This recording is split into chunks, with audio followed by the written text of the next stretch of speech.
Public transport drivers sa Cebu City magdawat na unya sa ilang ayuda. Detalye sa report sa Ronato gini pinagi sa pagpamati ni Katrupang Almi Mata. Live report. Yes, makadawat og financial assistance sa mga driver sa Cebu City human giaprobahan na sa City Council ang Supplemental Budget 1 kon SB1 nga mokabat og 800.5 million pesos natong Martes, Abril 28.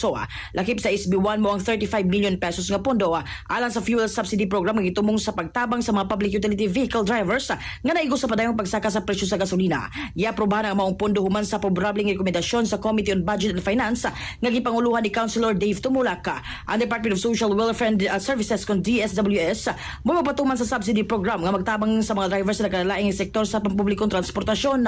Ang programa gabay usab sa pagdugang sa existing national assistance laki pang 5,000 pesos nga subsidy gikan sa DSWD o Department of Transportation.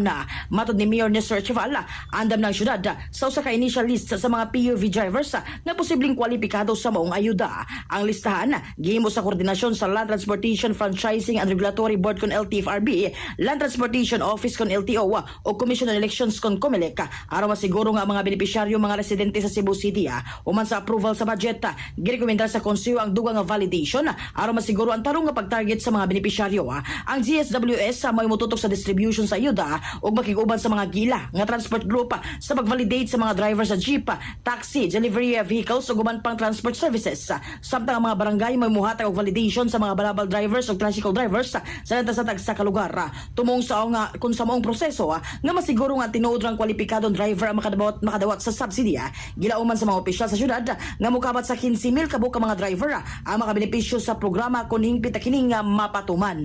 Mga katropa, alang sa mapahimsog sa panlawas inumong sa Thona Plus Gold alang sa kay usang Pilipino para sa Pilipinas kini yung katropa Almi Mata, XFM News. XFM report. Exciting! Morning.